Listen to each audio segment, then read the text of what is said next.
ప్రపంచానికే పెద్దన్నగా వెలుగొందే అమెరికాలో ఇప్పుడు మధ్యతరగతి ప్రజల గుండెల్లో రైళ్లు పరిగెడుతున్నాయి. అగ్రరాజ్యంలో జీవన వ్యయం ఊహించని స్థాయికి చేరుకోవడంతో సామాన్యులు బ్రతకడమే కష్టంగా మారుతోంది.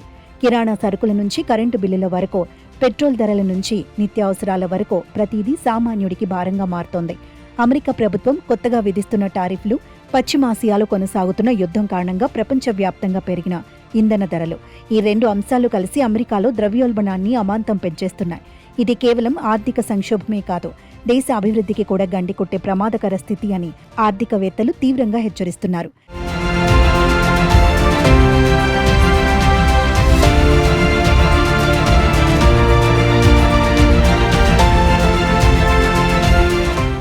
ఎన్నికల సమయంలో తమ జీవితాలు బాగుపడతాయని ఆశపడి ఓటేసిన సామాన్య ప్రజలకు ఇప్పుడు నిరాశ మిగులుతోంది.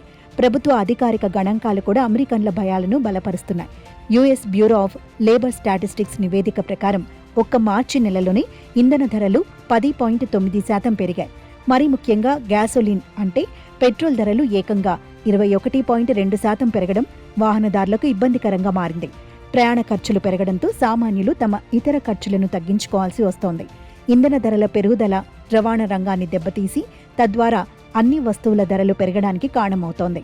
అంతర్జాతీయ మార్కెట్లో నెలకొన్న యుద్ధ వాతావరణం ఈ ధరలను మరింతగా పెంచుతూ సామాన్యుడిని కోలుకోలేని దెబ్బతీస్తోంది. అమెరికా ప్రభుత్వం కెనడా, మెక్సికో, చైనా వంటి దేశాల నుంచి వచ్చే దిగుమతులపై విధిస్తున్న భారీ టారిఫ్ల ప్రభావం నేరుగా వినియోగదారులపై పడుతోంది. Peterson Institute for International Economics అంచనాల ప్రకారం ఈ టారిఫ్ల వల్ల సగటు అమెరికన్ కుటుంబంపై ఏటా అదనంగా $1,200 భారం పడుతుంది. అంటే మన భారతీయ కరెన్సీలో సుమారు $1,13,000 పైగా అదనపు ఖర్చు అన్నమాట. విదేశాల నుంచి వచ్చే వస్తువులు ప్రియం కావడంతో దేశీయ మార్కెట్లో ధరల నియంత్రణ కష్టతరంగా మారుతోంది. ఈ టారిఫ్ విధానం వల్ల దేశీయ ఉత్పత్తులను ప్రోత్సహించడం మాట పక్కన పెడితే ప్రస్తుతం ఉన్న ధరల ఒత్తిడి సామాన్యుణ్ణి ఉక్కిరిబిక్కిరి చేస్తోంది.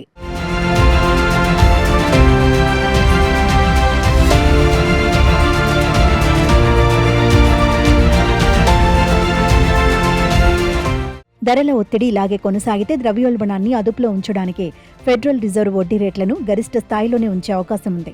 దీనివల్ల క్రెడిట్ కార్డులు, ఆటో లోన్లు, హోమ్ లోన్ల భారం మరింత పెరుగుతుంది.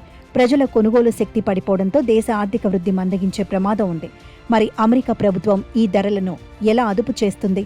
సామాన్యుడికి ఊరట లభిస్తుందా లేదా అనేది వేచి చూడాలి.